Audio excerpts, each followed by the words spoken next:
What's up, everybody? Dan and the Fireman here. We're going to go over some crashes and close calls for MotoStars. The whole goal here is to help new riders understand what can and can't happen when you're out riding. So a lot of these things are kind of like negative, but the goal is to use the after-action review process to figure out what happened, how it happened, and then do some skill sets so that we can prevent them for ourselves. So actually watching these things will put you in the mindset of, hey, I'm not going to do that, or hey, I'm going to do this instead.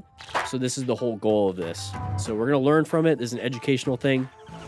If you want to just watch the crashes, just go to MotoStars. We are starting a situation that shows the next. So group rides, little mob rides, a little bit dangerous. Can put almost the whole group. Let's see what happens.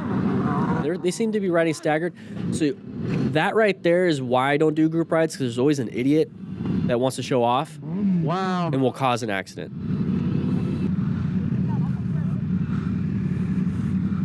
Jeez. Everyone was riding staggered, though. I mean, for the most part. So that was pretty good. But we have a dum-dum. Oh. So when it comes to riding in groups... Audio. Right. Oh, that was interesting. So... Oh. Hey, Cardo, mute audio. So if you guys want to grab yourself a Cardo PackDoc unit, PackDoc Edge, you can actually tell your Cardo unit to stop audio, which is pretty good. You don't have to fumble with the sides. Link in the description for 10% off. All right, another mob ride, another crash.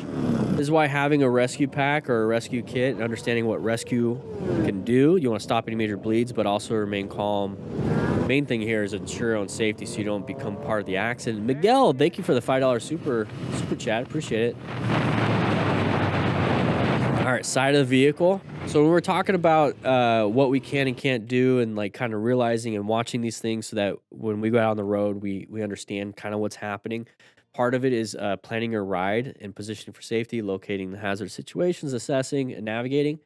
But how do you locate hazard situations? Well, intersections are a dangerous place for motorcycles, motorcycle riders, and curves also. Bear with me, I'm a little sick today. And then also recognizing patterns. So what we have here is an intersection, and the way we can really tell is that we have a side of the vehicle here. That's a pattern. So side of the vehicle, open lane pattern, and a few other things like that. Looking at signs are different patterns. So when we see side of the vehicle, we have to do something. So back to plan. We're already in a position. We located this hazard situation. We assessed if this was a relevant threat, and now we're going to navigate because it's an active one, because it is in our path of travel. So we started to navigate to put ourselves in a brand new position for safety. So position for safety is good space cushions, good line of sight, and then also having a minimum of one guaranteed escape route. So having two escape routes, one of them can kind of go away based on the situation. So 2 is 1, 1 is none. If you guys understand anything about survival and all that stuff. So good job navigating around. So if you ever see a vehicle like that, this is kind of one of those situations where we're learning from somebody else and what we can do. It's pretty good.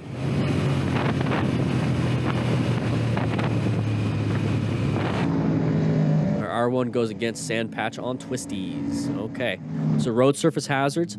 Look at the group here. Now, if somebody makes a mistake or somebody like applies the brakes a little too hard, we don't have a lot of good space cushions in between all of us. I highly recommend maybe 1 or 2 people on a curve at a time. Not 1, 2, 3, 4, 5, and I think maybe a 6 at the other side of the curve. If you guys are really good, cool. But once again, we have some sand, so let's see what happens.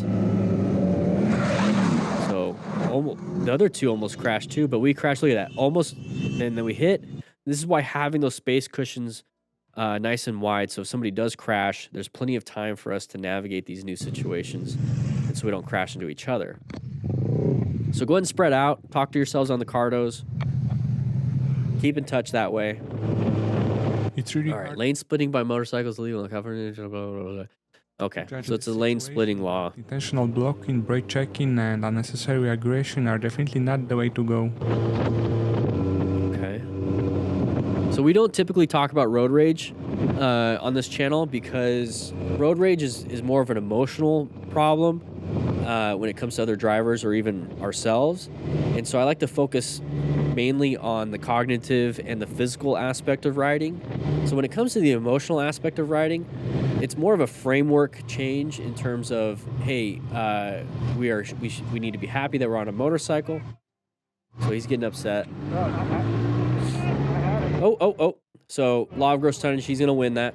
So the main thing here is just kind of like setting yourself back, relaxing, realizing we're on a bike, we're having a good time, not a big deal. There's no rush. Fear usually drives a lot of this stuff. So why are you fearful? So having this awareness of your internal monologue is important. And that's not something that I teach too much here. It's something that I've had to learn through life experience. So I focus mainly on the rider skills. All right, so there's that side of the vehicle pattern. Good job navigating that. So we have a line of sight issue on this part right here. So they can't see us and we can't see that car turning out. So when we do this, we're going to do a head check. That person didn't see us. So they anticipated, hey, this person's turning right. I'm going to turn left. Not a big deal. So when we get into this situation, there's not much this car driver's going to do. They're going to either just gun it or stop. They don't really want to stop because they're in the path of travel. So they're going to gun it to get out of other vehicles' ways. So we're kind of stuck. So what can we do? We can do good progressive braking and emergency braking. So this is what's considered a red stage maneuver. If you don't know what red stage is, it's part of the MTC awareness stages. So yellow stage, we're zoned in. Orange stage, we kind of alert to something here. Red stage, that we have to actually do something. That's part of plan. That's why it's color coded. So red stage, we have to navigate. Orange stage, we're locating, assessing all the time. And then yellow stage, we're just constantly putting ourselves in a good position for line of sight, space cushions, and escape routes. So when we see this emergency braking or emergency swerving, so part of emergency swerving sometimes, or not emergency swerving, part of a red stage maneuver is emergency braking, emergency swerving, or emergency acceleration to get yourself out of there. So let's take a look at this. So he's going to see it. He's going to see it. And then he had to swerve out of there. So once again, you could do multiple things, especially on a motorcycle. So emergency swerving is pretty good on this one. Got himself out of there. But once you get past this and you emergency swerve, you notice how we're still in this, we're in the turn lane now. We want to get ourselves back into our lane and then slow it back down because we did accelerate hard. We want to get ourselves back to the flow of traffic or the speed limit and back into our lane, which is exactly what he does. So handled the situation really well. Loved it. So once again, we're trying to learn from somebody else's mistakes or somebody else's situation that was brought upon them. Oh, no.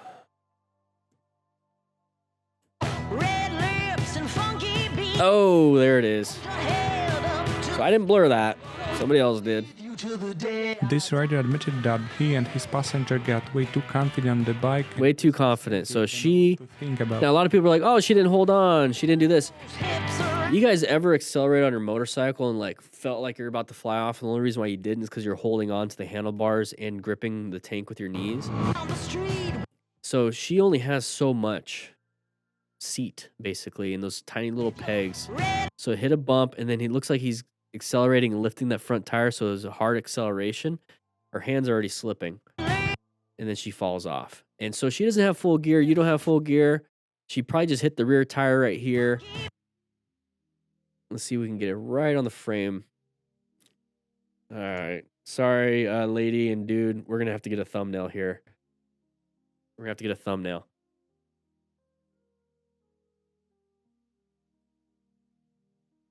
Okay.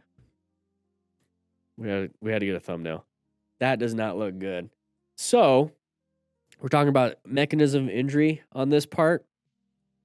Look at her neck. Look at her back. Road rash all along here. When you're the motorcycle rider, the guy, and you have a passenger here, you're responsible for this. You're in control, so therefore you're responsible. And so I do not let anybody on my bike that doesn't have full gear. Now, if I'm fully responsible and I want somebody on my bike and they don't have gear, I'm buying an extra set of gear.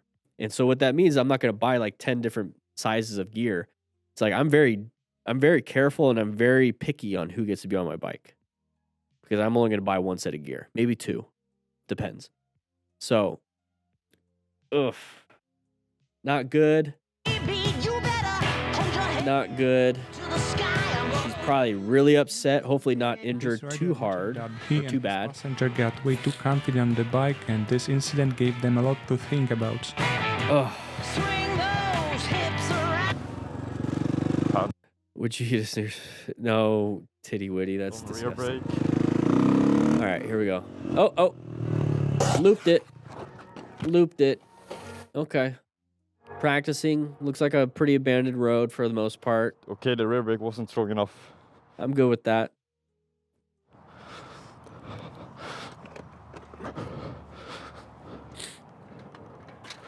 Okay. Bike is messed up. Hey, he's pretty calm about it. That's pretty good. Gnats. Here we go. Oh. This Keep it rider up, keep it up. let go of the confrontation, but it's important to note that he didn't take out of his anger on the driver, he just exchanged some words. So he didn't take his anger, hand gestures to demand to pull over. You can't really demand anything from anyone else. That's... Yeah. So anyways, we're coming up to here. Let's go and take a look. So we're riding around, having some fun. Line of sight issue. You can't see the car until now. You assume that they're going to stay in their lane. They're going to continue going. But once again, we have an intersection here. You don't know. This is going to be an orange stage situation where it's like, what's going on? Don't really know. Kind of slow it down. Who knows what they're going to do? We get up to here. We start applying the brakes, trying to slow it down. Once again, it comes to the plan method. So what do? We're trying to slow it down to buy ourselves some time. Maybe we can swerve left. We don't see any other vehicles over here. So we have an escape path right here. This person's obviously going this way. We don't want to continue going this way because this is where the collision can happen. So we want to do something. Okay, so applying the brakes will slow us down to buy ourselves some time to make a decision. Got lucky. So thankfully we did some braking. But this is one of those situations where it's like, okay, cool. Now we're out of the situation. Let's get ourselves back on the road. Did well. Just continue going. So the fact that he couldn't let it go is not a good situation. You don't want to do this whole thing. I keep saying situation. Here we go. Sorry, I'm a little sick today. Speed, and with such limited visibility, the biker could only rely on luck. Oh, dear.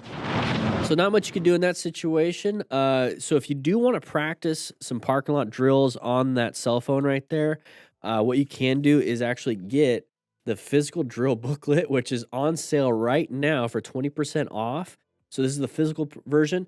But when you get this, and I'll ship it out to you, you'll get a digital version on your phone so you can practice your parking lot drills, all the fun little designs right here.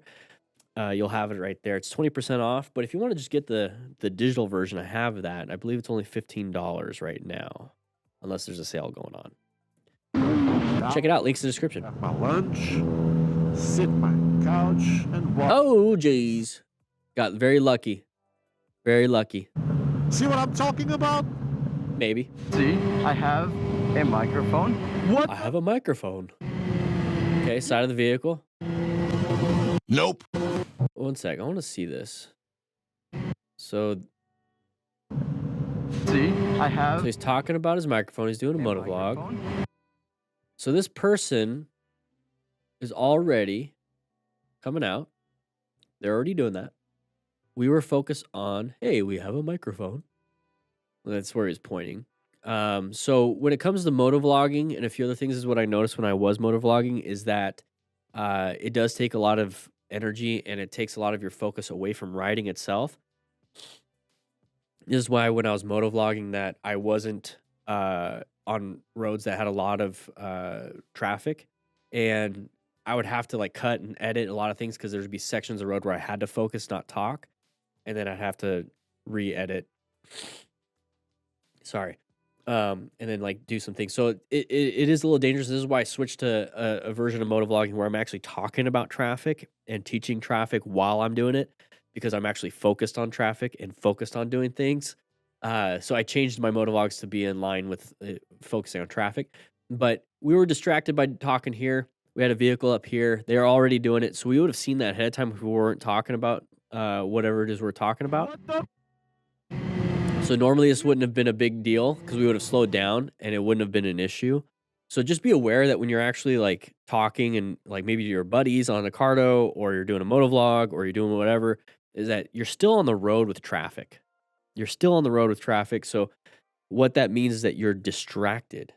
You're distracted from actually focusing on safety because you're doing something else. And that's what we call white stage. Okay, we're zoned out.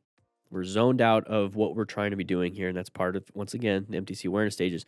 So you want to be zoned in to the traffic. You want to be zoned into road behavior. You want to be zoned into your ride itself, not story time. Okay. If you're going to do story time and you're going to do motovlogs, you're going to do whatever it is that like talking with your buddies, pick an area that has less risk to do stuff. Nope. All right, side of the vehicle, good job swerving. Handled it. Look forward, look forward, look forward. Good job. Slowed it down. Get back into the lane if you need to. Or check your pantalones. Got a little poo-poo. Got a little scared. Yeah. A little scary. I would get out of the roadway, though.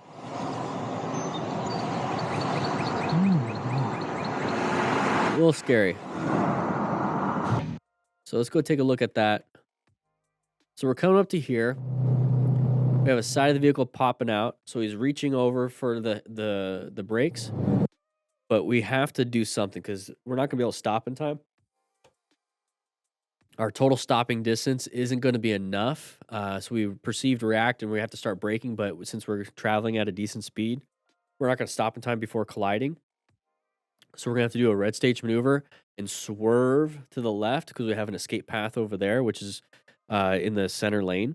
So good job swerving. Very close. Thankfully, they weren't turning left. They're turning right. So now, once you pass them, go ahead and look forward because there could be road surface hazards or another vehicle ahead of you. And if you do need to take a break, take a break. But I would take a break probably like over here on the side of the road, not in the middle of the road. But yeah, if you need to take a break, take a break. You don't want to be amped up because when you start riding, that's when the negative emotions can come in because survival instinct kicks in. Typically, when people are trying to survive, they fight, which is an anger response, which makes it so that you're riding around angry, and that's not good. Uh-oh, where's some gear, please? Where it looks like the driver blinded by the sun completely. Look at the road just like seeing the bouncing, approaching hitting rider. potholes. Oh, geez. There's the impact. Should I, let's see. No, he's walking. So, once again, open book fracture. Traumatic open book fracture. Do not Google it. Missed But what seeing the happens approaching with a rider. traumatic open book fracture is that when we T-bone something, we start sliding up onto the dash, like our body. So our pelvis hits the gas tank, hits the dash module, hits the handlebars, and what do you think opens up? So, traumatic open book fracture. This is how you can get one. Boom, right there, because you go up and over. Some fleshy bits get hurt. Grom squatch.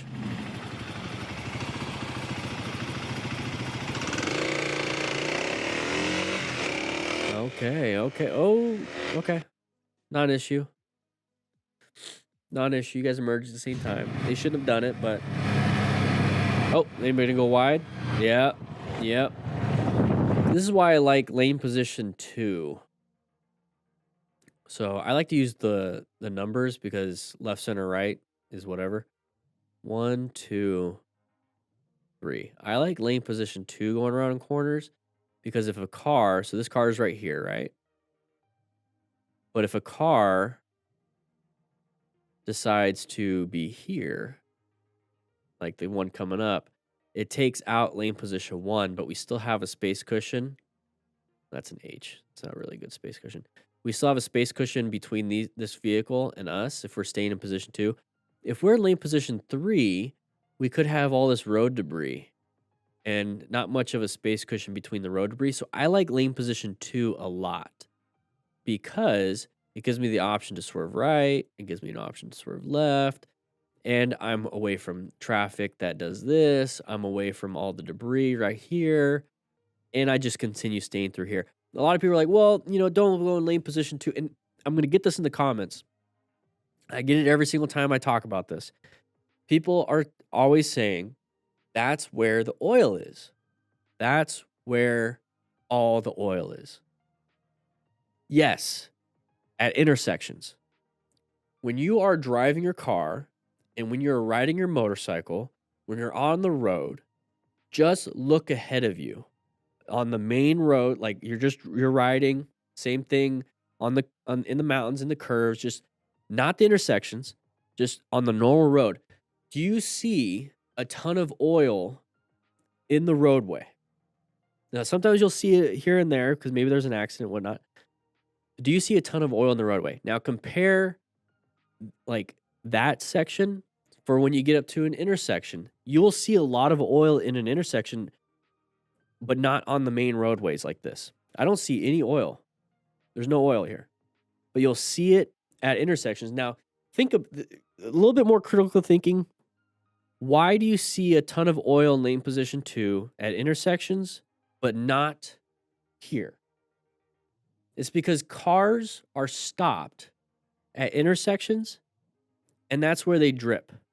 They drip. Let's say a vehicle drips all the time. Let's say a vehicle has 1 droplet per mile. Let's just say that. Well, if you're stuck at an intersection, you have 1 droplet every minute, and there's like hundreds and hundreds and hundreds and thousands of cars stopped at intersections, you're going to have lots and lots of drops. But if you have a drop every mile on a main road, you're going to have a drop here and there, but you're not going to have a pool of oil. So when I'm out riding on roads, I'm not worried about a drop every mile. When I'm at an intersection, I don't want to be in lane position 2 because there's a puddle of it. So on roads like this, going through corners and going on straightaways, lane position 2 isn't just filled with oil like you see at intersections. So I stay in lane position 2. Now I move if I see a road surface hazard or debris. I'll move to lane position 1 or 3 or whatever. But lane position 2 is my pretty normal when it comes to curves and straightaways. At intersections, I'm in lane position 1 or 3. I'm off to the sides because of the oil, and also it puts me in a lane filtering position. So if anybody wants to rear end me, they'll hopefully rear end the person in front of me, and maybe clip my leg. But this is why I also lane filter in Arizona. So do some critical thinking before you start saying, don't do lane position 2 on corners because of all the oil. Next time you go out driving, take a look at the Take a look at the road and notice that there's not much oil, if at all. Look at where's the oil? The road looks normal.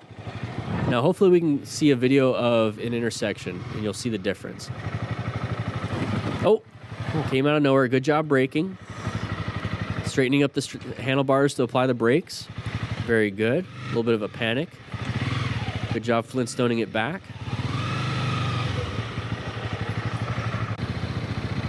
Okay, so here's what I'm talking about when it comes to the oil. You see the discoloration in the middle? That's oil, yes. There's no oil, no oil, no oil, oil. Okay, this is lane position 2 right here at intersections.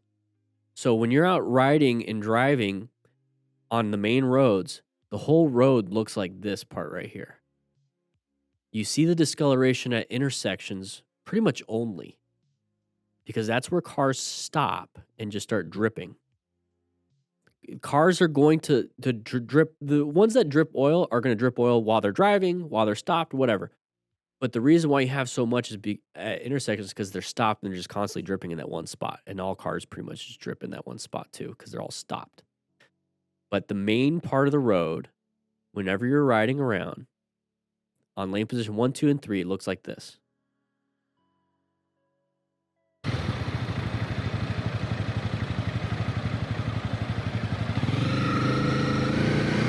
Looking both ways. What's happening here? Oh, geez, it came out of nowhere. come out of nowhere.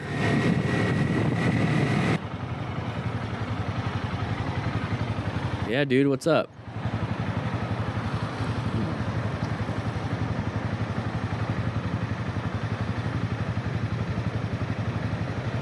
Okay.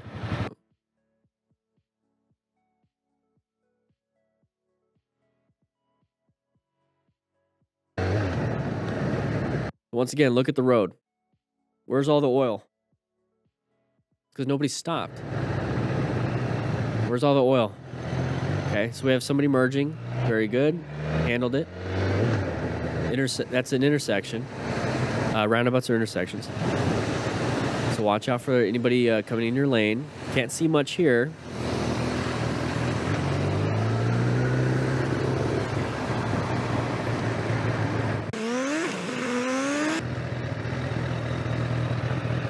Do you think off-road riding experience like motocross would make you better being able to handle situations when things get loose on the road? Yes. Yes. When you do motocross or any off-road riding, you get used to having low traction, less traction, so you know what to do. You don't slam the brakes. You understand the bike's dynamics, how it's going to correct itself. So when you're out on the road and you start losing traction, you have a trained habit of not slamming the brakes. And so it's actually good. It's an adjacent training. It's a cross training. So I highly recommend anybody that does any road riding to do a little bit of off-road riding, even for just fun. And you'll just get better at both. One of them will teach you a little bit about the other one. One of them will teach you about the other one, and you just become a better rider overall. What's the point in coming up alongside me and trying? You were alongside me back there, mate. Okay, what do we got here? Whoa, lightning strike. Woo! Close call. Here we go. What do we got here? Side of the vehicle. Okay, side of the vehicle. Not the biggest of deals. Okay, open lane pattern maybe? Or we're all merging. So merging areas, watch out for interstate. I think the trio was struck by lightning. Side of the vehicle, side of the cop car. Cop shouldn't have done that. So, once again, people do stupid things. You see how there's no oil right here? Anyways, good job merging. Okay, what do we got? Oh no, are they gonna take off? Let's see. If they take off, it should break right here. Should break off right there. That's what they're designed to do. Let's see what happens. Oh, so yeah. I wasn't gonna say it was a woman, but oh, people merging into each other. One sec. This music, sorry guys. You notice how there's no oil on the road? I just want to make that a point. Look at, there's no oil. Unless like a vehicle like damaged the oil pan and whatnot and it just started leaking everywhere. There's no oil. This music, I swear. Side of the vehicle. Okay, don't have to accelerate into it. You don't have to put yourself in that situation. People do that.